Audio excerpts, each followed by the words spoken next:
Hola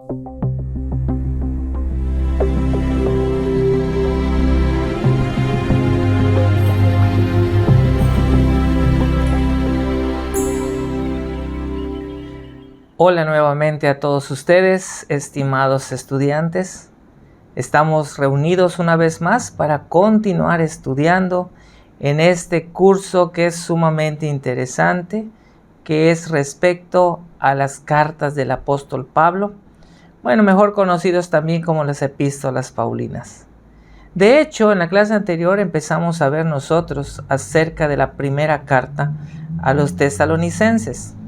Y hoy vamos a estudiar, ¿verdad?, acerca de la segunda carta que el apóstol Pablo envió a la misma iglesia. Obviamente son menos capítulos, es un poco más corto, pero también tiene grandes enseñanzas para nosotros.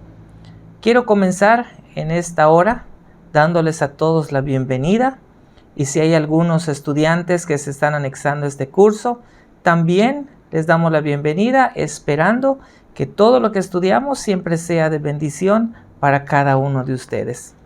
Antes de orar, quiero compartir nada más parte de la bendición que el apóstol Pablo le da a la iglesia al finalizar su carta.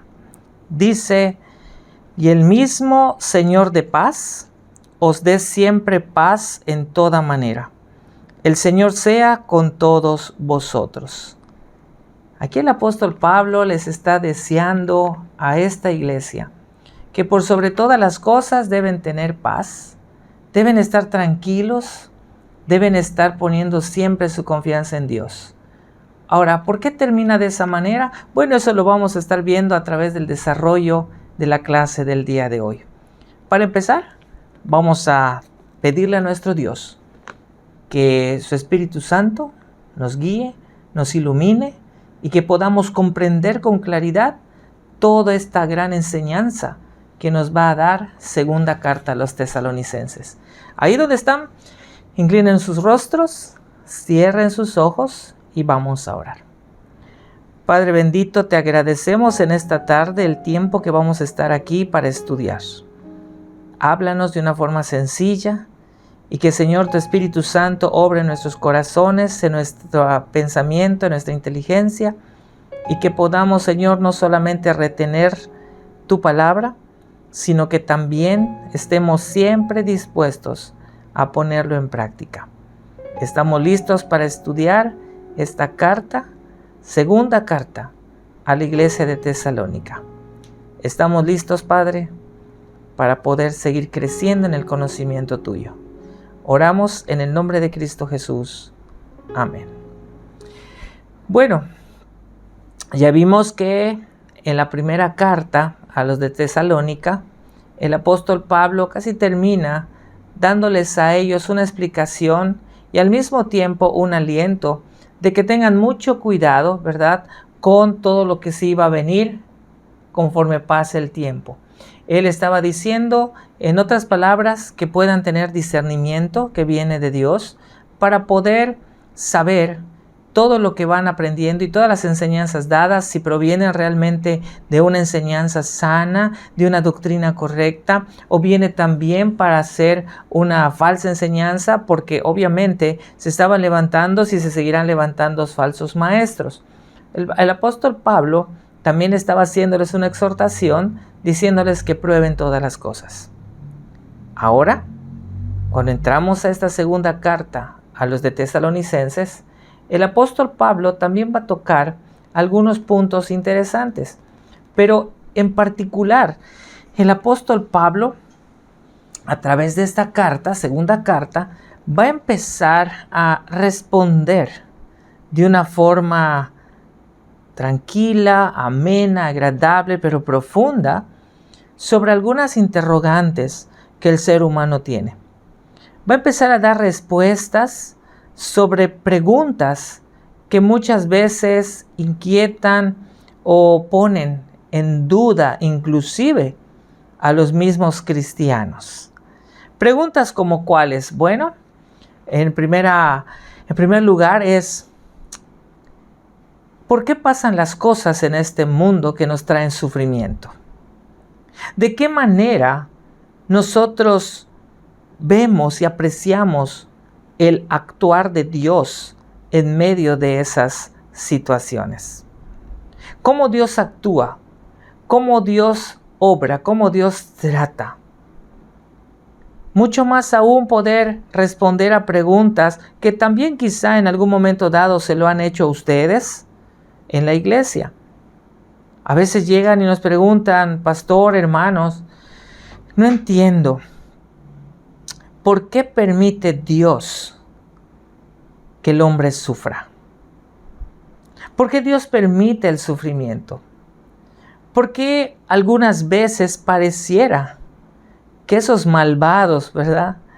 Que esas personas que no han entendido el Evangelio, que esas personas que no han tenido un encuentro personal con Cristo, ¿por qué tal pareciera que ellos cada día van prosperando más y los que son hijos de Dios sufren más? Muchas veces hay hermanos en la iglesia que cuestionan esto y se hacen preguntas. Señor, ¿por qué si yo te sirvo todos los días? ¿Por qué si yo realmente estoy trabajando y estoy con este corazón deseoso de servirte? ¿Por qué sufro más que aquellos que ni siquiera te obedecen, que ni siquiera te tienen en cuenta y que están viviendo en su vida de pecado? Por otro lado, hay cuestionamientos y preguntas como ¿por qué permite Dios que los malos o los injustos persigan a los cristianos? ¿Por qué permite Dios que haya esa persecución hacia sus hijos por parte de aquellos que no lo son? Bueno, aquí en la segunda carta a los Tesalonicenses, Pablo va a empezar a dar sus argumentos y una explicación. Debemos entender que es una carta, pero también debemos entender que esta carta es inspiración divina. Por lo tanto, todo lo que dice la carta, Dios lo inspiró usando como instrumento al apóstol Pablo para escribir. Y lo que aquí va a enseñarnos esta carta es vigente y es aplicable a lo largo de todos los años hasta que Cristo venga. Recordemos que la Escritura dice, cielo y tierra pasarán, mas mis palabras no pasarán.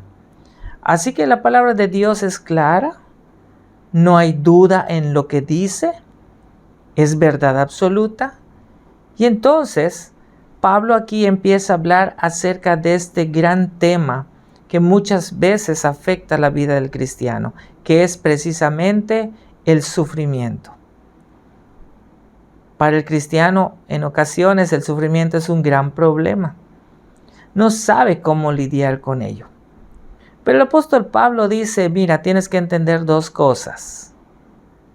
Aquí el Señor nos está hablando en la segunda carta a los Tesalonicenses, nos está hablando del sufrimiento de los justos, pero también va a hablar acerca del sufrimiento de los malvados o de los injustos. Entonces, Pablo va a empezar dando respuestas de una forma adecuada, de una forma gentil. Y lo que hace el apóstol Pablo es alabar en primer lugar. O sea, elogiar a los de Tesalónica por sus buenas cosas que existe en la vida de ellos. Tienen fe y tienen amor. Y esa fe y ese amor hacia Dios, esa fe y ese amor hacia Cristo, lo demuestran también teniendo paciencia en sus persecuciones. Es por esa razón que dice el apóstol Pablo en la 2 Tesalonicenses 1, 3, 4, debemos siempre dar gracias a Dios por vosotros, hermanos, como es digno, por cuanto vuestra fe va creciendo y el amor de todos y cada uno de vosotros abunda para con los demás, tanto que nosotros mismos nos gloriamos de vosotros en las iglesias de Dios por vuestra paciencia y fe en todas vuestras persecuciones y tribulaciones que soportáis. Y el versículo 5 dice algo interesante. Esto es demostración del justo juicio de Dios, para que seáis tenidos por dignos del reino de Dios, por el cual asimismo padecéis. Entonces, aunque habían hermanos que evidentemente cuestionaban su situación, habían creyentes en la iglesia que tenían estas interrogantes y que a veces se preguntaban: Dios, ¿por qué permites que nos pase esto? Dios, ¿por qué permites el sufrimiento? Dios, ¿por qué permite las persecuciones? Bueno, independientemente de eso, la iglesia no estaba afligida.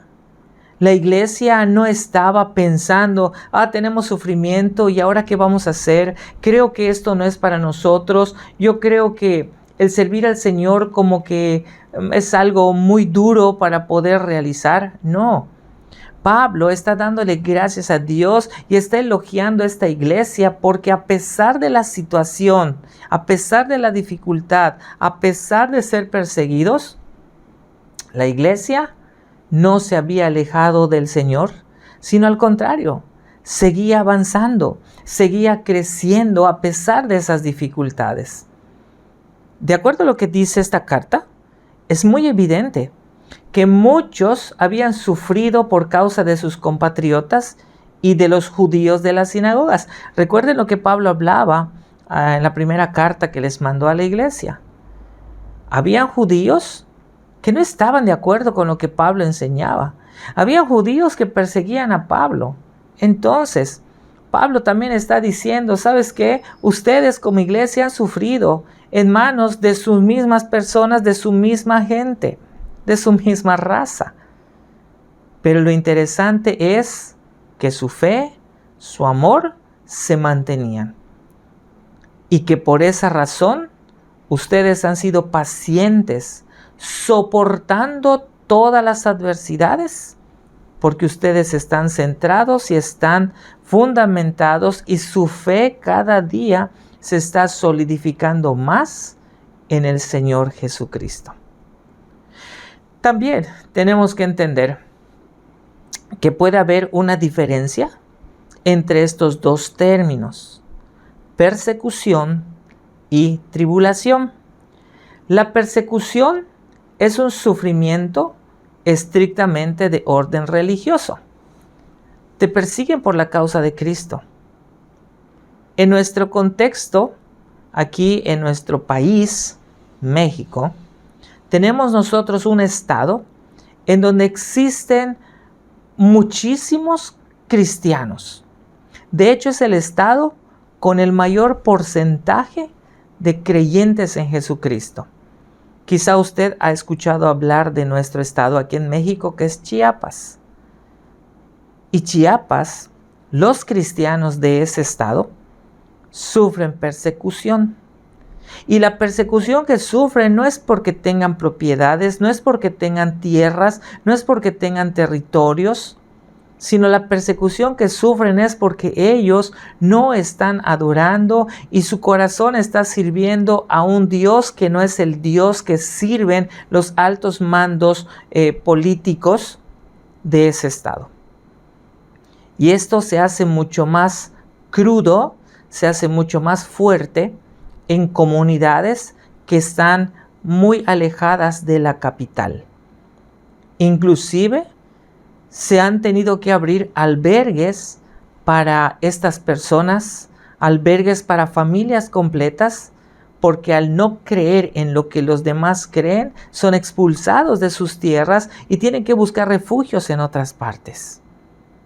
Entonces, allá sí podemos decir que son creyentes, que es una iglesia perseguida, y no solo perseguida, sino también son expulsadas inclusive de su vivienda.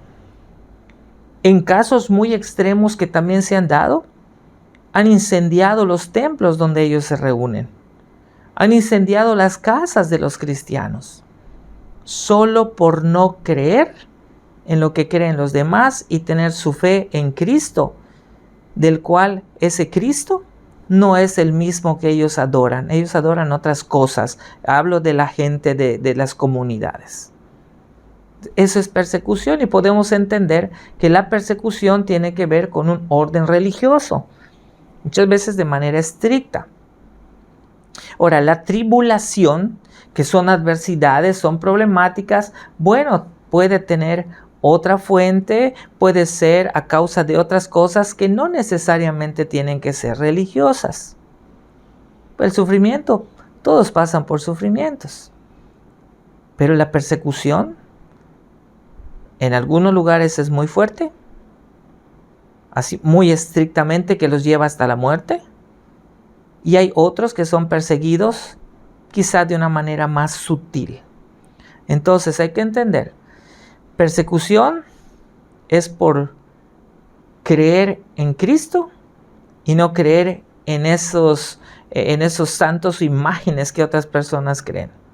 Y tribulación puede ser a través de otros factores y otras razones. Pero aquí Pablo está consolando a la iglesia, diciéndole lo siguiente: la fe y la paciencia se fortalecen cuando uno está viviendo bajo presión. Cuando te sientes más oprimido, cuando te sientes más presionado, eso debe servir para que tus virtudes puedan fortalecerse cada día. Recuerden que la fe y la paciencia también son virtudes que se van a estar desarrollando a lo largo de nuestra vida cristiana. Segundo que Pablo les habla y les consuela es que el sufrir por Cristo va a aumentar obviamente esa confianza, esa seguridad, y obviamente fortalece esa esperanza de poder vivir en esa gloria futura.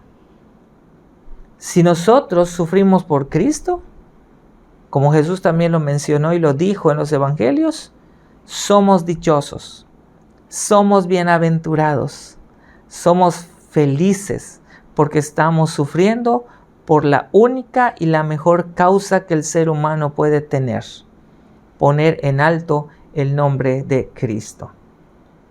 También, cuando vienen adversidades y dificultades a nuestra vida, la tribulación prueba también que esto va a ser pasajero.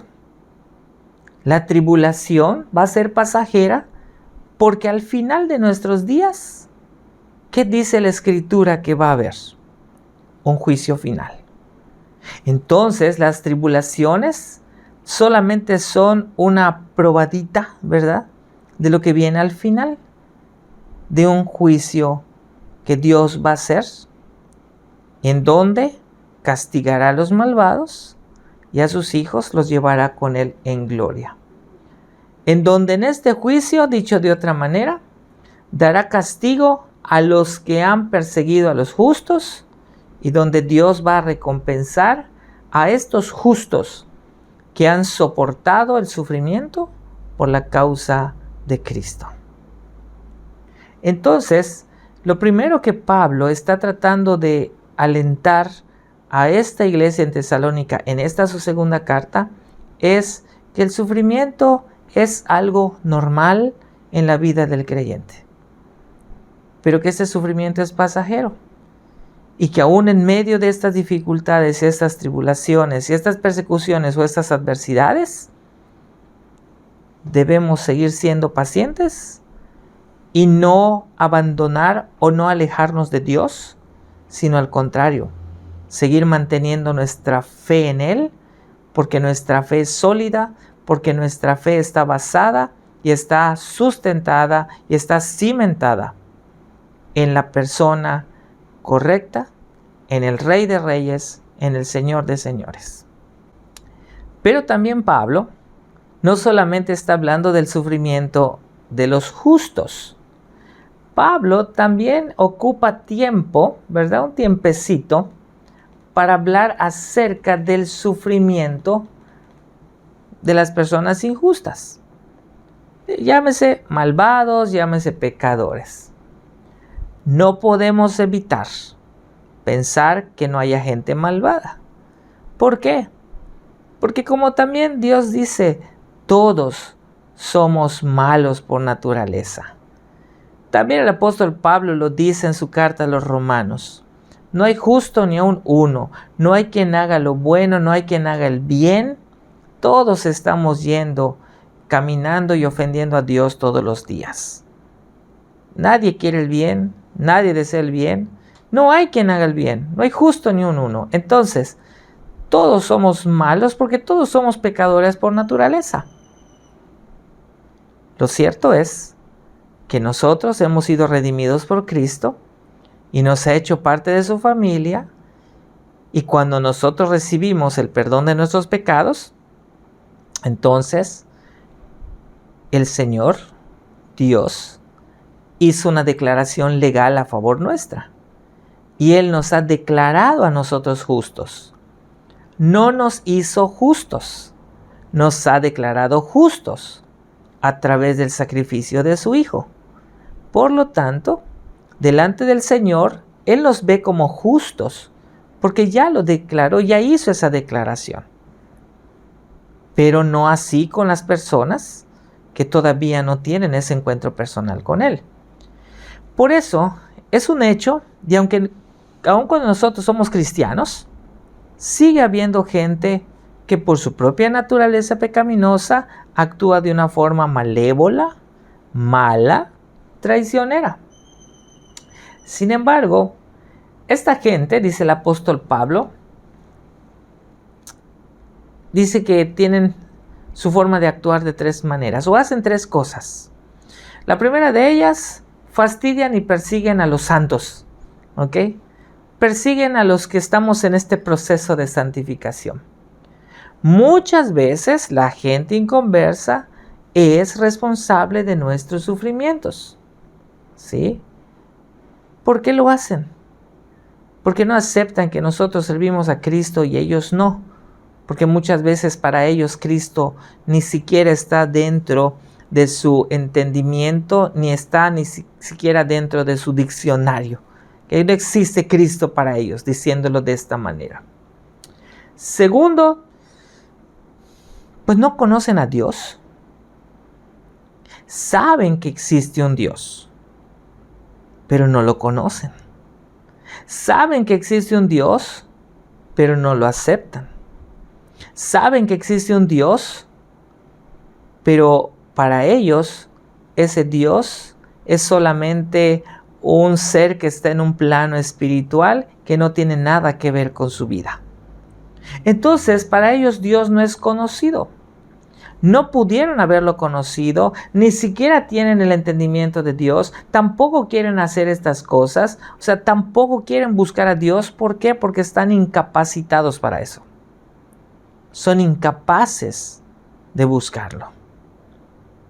Porque su corazón está obscurecido y entenebrecido por el pecado. Y el ser humano por sí solo no puede buscar a Dios. Es Dios quien busca al hombre pecador. Es Cristo quien encuentra a este hombre pecador y habla con él y lo trae a sus pies a través de la obra que el Espíritu Santo previamente ha hecho en su corazón, obrando en él fe. Pero el hombre es incapaz de buscar a Dios. Ningún ser humano puede decir, bueno, yo buscaré a Dios cuando esté al borde de la muerte. No puede decir eso, porque no sabe si lo que Dios ha dispuesto para él es darle un tiempo antes de morir. No. El ser humano no quiere ni puede buscar a Dios. Entonces Pablo está diciendo esto. Y como no pueden buscar a Dios, por supuesto, como tercera cosa, el inconverso no puede obedecer el evangelio. Dese cuenta que cuando hablamos de evangelio, cuando hablamos de la palabra de Dios, el evangelio siempre tiene como resultado el que cuando nosotros escuchamos, debemos entonces responder en obediencia. Ese es el evangelio. Cuando una persona escucha el evangelio, no lo escucha solamente para llenar su mente de conocimiento. Cuando una persona escucha el evangelio, no es solamente para tener la parte intelectual, sino también tiene que ver una condición moral, para Dios, tiene que actuar en obediencia, reconoce su propia condición pecaminosa y reconoce también que necesitamos de la gracia todos los días de Dios para caminar conforme a lo que Él dice, conforme a lo que es su voluntad. Y cuando nosotros reconocemos a Cristo como nuestro Salvador, estamos conscientes de que Él en la cruz del Calvario nos libró de la ira venidera. Nos libró de la ira de Dios. Y quizá usted, si no lo ha escuchado, no sé qué pueda pensar cuando alguien puede preguntar, bueno, ¿de qué nos libró Jesús en la cruz del Calvario? Y muchas respuestas podemos tener. Algunas de ellas escuchamos decir, bueno, el Señor Jesús cuando murió en la cruz del Calvario te libró del pecado. Por supuesto, es verdad. Nos libró de la opresión del pecado porque no nos quitó el pecado. Seguimos teniendo pecado. Otros pueden decir es que el Señor en la cruz del Calvario nos libró de la condenación eterna. Por supuesto, porque a partir del sacrificio de Cristo, nosotros ya no vamos a condenación. Él ha pagado por nuestros pecados, entonces Dios nos tiene como sus hijos. De hecho, nos adopta como hijos suyos y nos ha prometido una salvación que por fe y porque el Señor lo ha dicho, no la podemos perder. Pero una respuesta un poquito más directa. ¿De qué nos libró Jesús en la cruz del Calvario? Nos libró de Dios. Y cuando decimos que Cristo en la cruz del Calvario nos libró de Dios, estamos diciendo que nos libró de la ira que Dios debía descargar en la vida de cada uno de nosotros por ser pecadores, por estar en rebeldía y por estar en constante ofensa para con Él. Entonces, viendo Jesús que la ira de Dios se iba a descargar sobre nosotros que somos pecadores, Él entonces toma nuestro lugar. Y es cuando Dios descarga su justicia, su ira sobre la persona de su Hijo. Una persona pura, santa, sin mancha, que era un sacrificio perfecto que Dios requería para que su justicia pudiera ser satisfecha. Entonces, ¿de qué nos libró Jesús? De Dios, de la ira de Dios. Y no podemos comprender la magnitud de esa ira. Solo podemos quizá medio pensar un poco cuando Cristo estaba clavado en la cruz diciendo, Elí, Elí, lama sabactani. Dios mío, ¿por qué me has desamparado? Y no es que lo haya desamparado, es que era en ese momento que él estaba ya por recibir la ira de Dios, que fue necesaria para que usted y yo hoy en día podamos tener perdón de pecados y tener una nueva identidad en Cristo. Así que lo que está diciendo el apóstol Pablo es, mira, no te preocupes, los malvados también van a sufrir. Y esto lo sigue diciendo en la carta, ¿sí? Y sigue diciendo él que van a venir tiempos y va a manifestarse el hombre del pecado y van a sufrir y van a pasar también momentos de angustia, de tribulación. Pero estos malvados que no van a aceptar a Cristo, ellos ya tienen un lugar asegurado allá en el lago de fuego y azufre.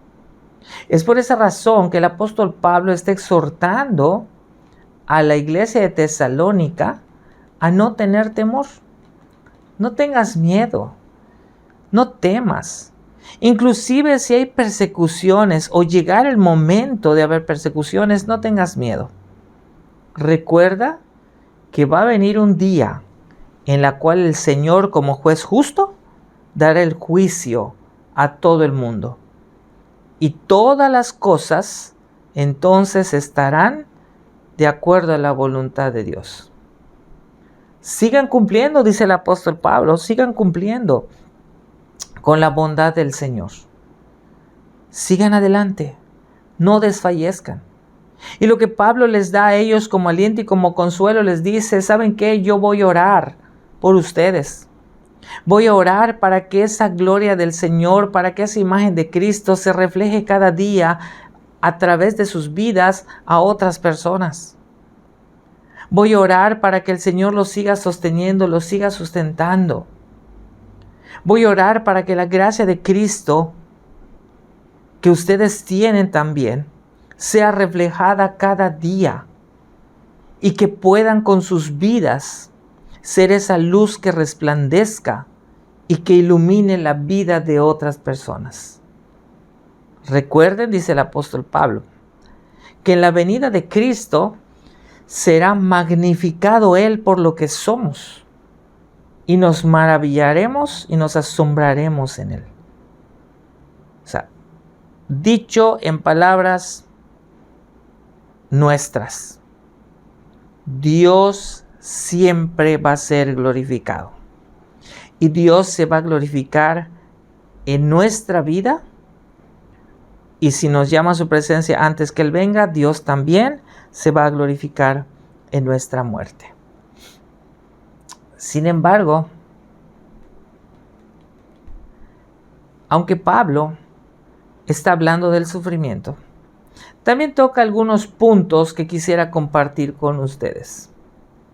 Él está tomando puntos como la venida de Cristo, temas. Muchas personas creían que la venida de Cristo iba a ser de manera inmediata. Digo, nuestro pensamiento humano, cuando decimos inmediato, realmente queremos que sea de manera inmediata. Cuando Jesús le dijo a sus apóstoles: yo voy al cielo, pero no se preocupen, habrá un día en que yo volveré otra vez, y en tanto yo vengo les voy a mandar un consolador. Los apóstoles creían que eso inmediato era así como que: Señor, te vas hoy y te veo la próxima semana. O Señor, te vas hoy y te veo cuando mucho en un mes, o posiblemente en un año. Pero la palabra de Dios y el apóstol Pablo les está diciendo: no se preocupen. La venida del Señor es pronto, pero no es inmediata. No se dejen engañar, porque hay mucha gente que estaba engañando a los cristianos, diciéndoles que probablemente el Señor ya había venido y los había dejado. Hay muchos falsos maestros que se aferran a fechas y que pasan sus enseñanzas diciendo: es que el Señor dijo que va a venir y ya sacamos las cuentas. De hecho, si ustedes cuentan y hacen números a partir de Génesis hasta Apocalipsis, el Señor va a venir en tal mes, o tal vez va a venir en este año. Y muchos falsos maestros empiezan a inventar y engañar a la gente. Entonces, Pablo le está diciendo: no se preocupen, habrá un fin de todos los tiempos que yo no sé cuándo, y que aun cuando Jesús le preguntaron a los apóstoles: ¿restaurarás a Israel en este tiempo? ¿Y qué es lo que el Señor les dijo? No os toca a ustedes saber los tiempos ni las sazones. El tiempo no está en mis manos. El tiempo solo está en el conocimiento de Dios mi Padre. Nadie sabe cuándo Cristo va a volver. Así que el apóstol Pablo le está diciendo: acuérdense que así como yo les estoy enseñando, Jesús también les dio la misma advertencia a todos aquellos que estaban escuchando sus enseñanzas. Así que, si vemos a lo largo de toda la Escritura, podemos darnos cuenta de que el Señor también está hablando acerca de su venida, acerca de un día en la cual se escucharán las trompetas, como dice Apocalipsis, ¿verdad? Y veremos al Señor Jesucristo viniendo como lo que es, como el Rey de Reyes y Señor de Señores. Y va a venir no para dar perdón, va a venir para hacer justicia, para hacer una separación de los que son sus hijos de los que no lo son. Y para entonces hacer el juicio, para mandar a condenación eterna a los que nunca quisieron aceptarlo como su Salvador, y para llevarnos a nosotros a esa gran fiesta de ese gran matrimonio eterno entre la esposa con el esposo, entre Cristo y su iglesia. Esa gran fiesta y gran cena de las bodas del Cordero.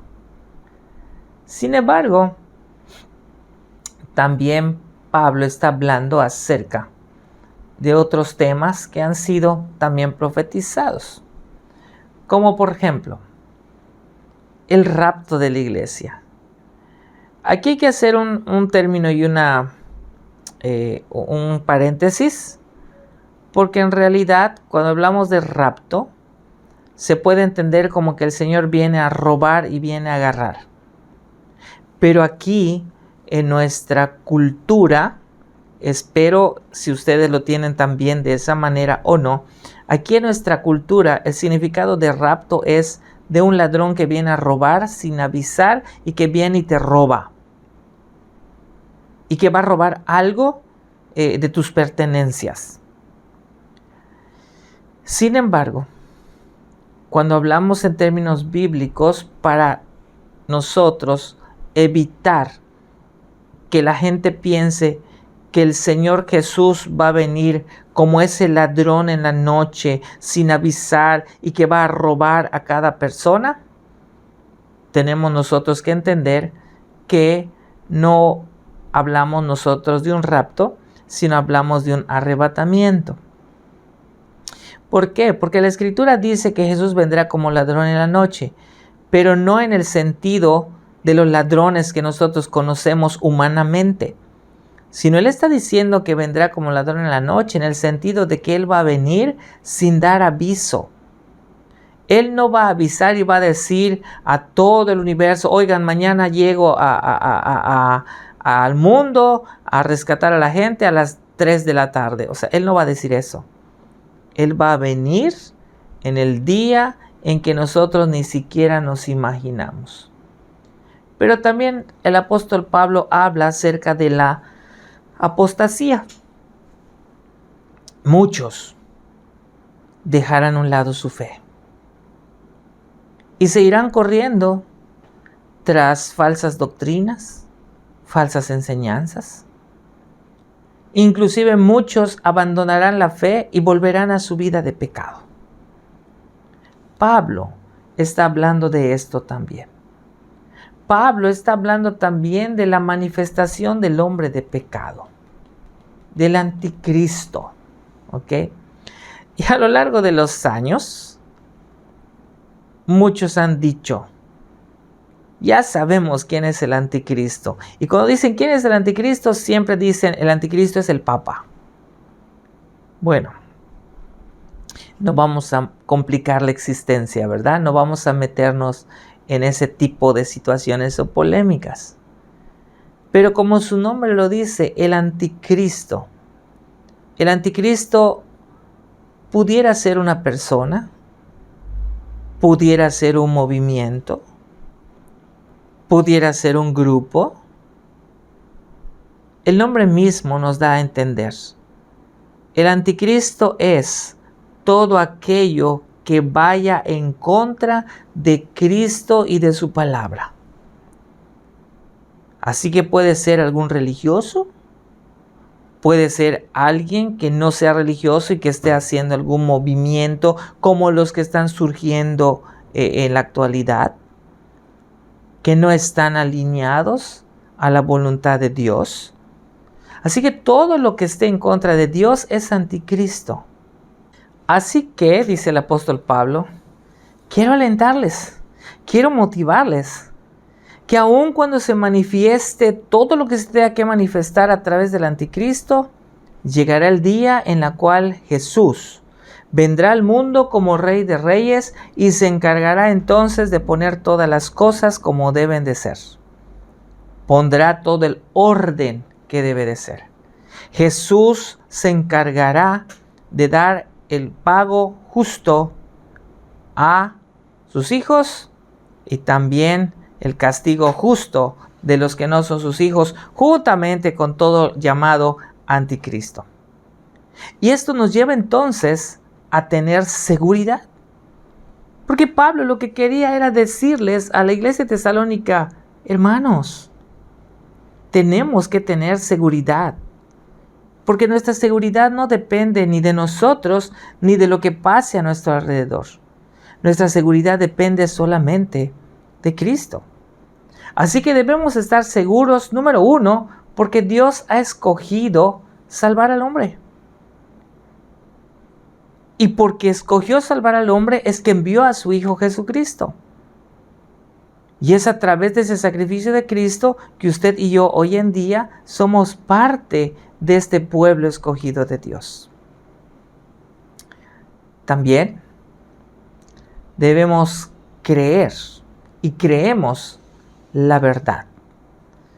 Y la única verdad que creemos es la palabra de Dios.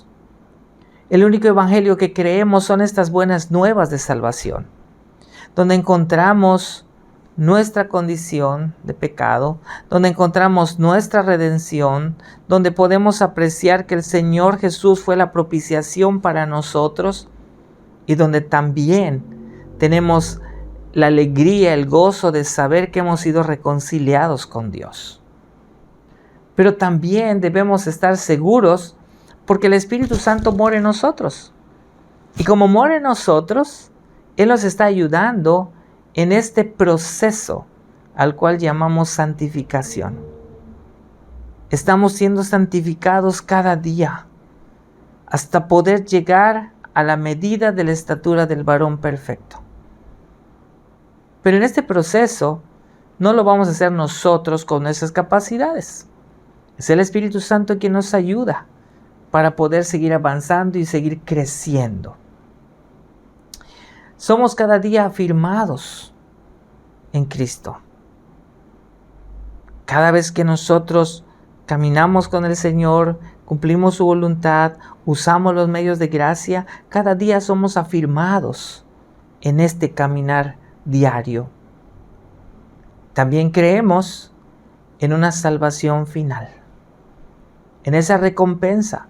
Y el Señor Jesucristo lo dijo. Y Él dijo, el que perseverare hasta el fin, ese será salvo. Pero también dijo que al final de los tiempos habrá una recompensa para su pueblo. Habrá una corona para sus hijos. Habrá un galardón. Y que va a estar ahí presente toda la eternidad. También el apóstol Pablo, aparte de todo esto, tiene también que continuar hablando acerca de ciertas problemáticas que en parte ya había tocado en su primera carta. Sin embargo, en un mal entendimiento de las cosas del Señor, muchos cristianos estaban cayendo en desánimo, en pereza, en ociosidad. Y por eso el apóstol Pablo dice y empieza también a compartir con la iglesia de Tesalónica.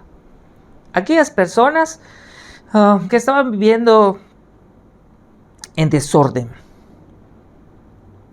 Los desordenados. ¿Cuántos hermanos en nuestras iglesias están desordenados? Hay muchos, no puedo decir que todos, hay algunos por allá, en algunas hay más.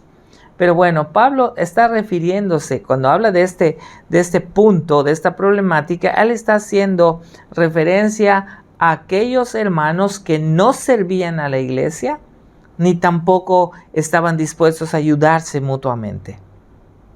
O sea, eran así como que, bueno, llego, me siento, escucho, no me meto con nadie, no hago nada, no me involucro en ningún ministerio, así que, llego nada más y no puedo ayudar a la gente, me piden mi ayuda, me piden mi colaboración con mi trabajo, me piden hacer algo y simplemente digo que no, y al final no ayudo a los demás y tampoco quiero servir en la iglesia, no tengo tiempo, la verdad es que no. Pablo habla en ese sentido diciendo que eso es un desorden. Porque si eres hijo de Dios y has nacido de nuevo, lo que deseas hacer es involucrarte en las cosas de Dios. Y Pablo también escribe esta carta pues para tratar este punto y para corregir esta mala situación. Y él hace una referencia también cuando dice que cada persona coma su pan y el que quiera comer que trabaje. Lo que Pablo está diciendo es, no puedes estar sin hacer nada. Como pasa todos los días, quieres tener los alimentos, tienes que trabajar. Tienes que trabajar para que el Señor de esa manera te sustente y tenga los alimentos. O sea, no puedes estar siendo perezoso. No puedes estar siendo ocioso todo el tiempo. Tienes que hacer algo. Pero también Pablo dice que debemos ocuparnos. La ocupación mientras esperamos a Cristo es importante. ¿Y qué es lo que tenemos que hacer mientras esperamos la venida de Cristo? Independientemente de todas nuestras actividades cotidianas, debemos hacer uso de los medios de gracia. Pablo insta a los hermanos de Tesalónica a orar por todo, pero también a demostrar amor por los demás. Debo orar,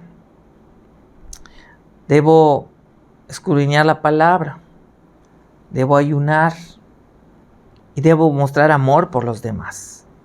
Entonces Pablo dice, mientras Cristo no haya venido y tú eres parte del pueblo, entonces usa los medios de gracia que Él ha dispuesto. Y obviamente el apóstol Pablo nos llama a todos, bueno, especialmente a los de Tesalónica, pero nos llama a todos a la perseverancia. Persiste. Aguanta. Aunque sufras, aguanta.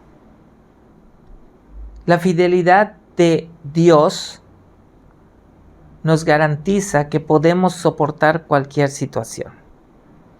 Dios está con nosotros a través de su Espíritu Santo. Y su Espíritu Santo es quien nos ayuda a nosotros a perseverar.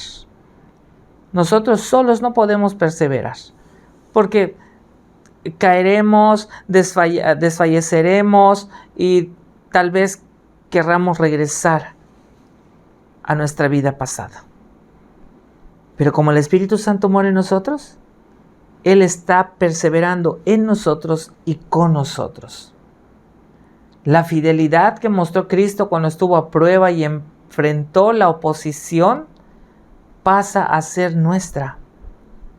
Y seguimos su ejemplo para poder sobrellevar cualquier situación que venga a nosotros. Y por esa razón dice el apóstol Pablo, y esto lo dice en Filipenses, en su carta a la iglesia de Filipos: el Señor está contigo, el Señor está a la puerta. Siempre ha sido estas frases la fuerza, la fuente de fortaleza de la iglesia primitiva. El Señor está a la puerta. No importa dónde tú estés. No importa si estás en la cárcel, no importa si estás en los fuegos del martirio o en las labores de cada día. El Señor está contigo y no te va a abandonar. Ese es el mensaje que nosotros vemos a través de esta segunda carta del apóstol Pablo, que realmente solo tiene 3 capítulos. Una carta corta, pero que tiene grandes enseñanzas. Y bueno, como grandes enseñanzas, también solo les comparto brevemente el bosquejo de esta carta. Repito, pueden haber muchos otros bosquejos, pero solo quiero darles a ustedes los puntos más relevantes de la carta. El primero, obviamente, encontramos la salutación. Lo segundo, ya vimos un poquito acerca de los elogios, del cual hablamos durante esta clase. Los elogios que tenía la iglesia de Tesalónica. 3, la corrección que el apóstol Pablo da para los asuntos, los errores o las cosas que no debieran de hacer, que estaban presentes en la vida. También habla de acciones de gracias y los motivos de oración que debíamos tener y que ellos debían tener para con ellos y para con los misioneros. En este caso, para con el apóstol Pablo y sus colaboradores. También habla de exhortaciones. Ayuda a exhortar a un crecimiento espiritual a lo largo de todo el tiempo. Pero también en esas exhortaciones invita a la iglesia a trabajar para la gloria de Dios. Y finalmente vamos a encontrar pues la bendición final, que es prácticamente la conclusión. También Pablo los exhorta a trabajar. Y finalmente tenemos como parte de sus conclusiones su bendición final. Así que, estimados estudiantes, hay mucho que seguimos aprendiendo y que debemos poner en práctica a través de lo que hemos visto hasta este momento. Las primeras 2 cartas, escritas por el apóstol Pablo, dirigidas a una iglesia en particular que se encontraba en Tesalónica, conocidas como primera y segunda carta a los tesalonicenses. Esperamos verles en el siguiente estudio, donde hablaremos de otra carta y también veremos detalles y profundizaremos un poquito acerca del contenido de la misma. La invitación sigue abierta para que usted nos acompañe, y si usted tiene alguna otra persona, algunos amigos que quisieran también tomar estos estudios, también están invitados. Díganles que se integren a nuestro programa de cita y aquí les estaremos esperando. Que Dios les bendiga y que sigan ustedes leyendo las Escrituras para seguir creciendo en el conocimiento de nuestro Señor Jesucristo. Bendiciones para todos.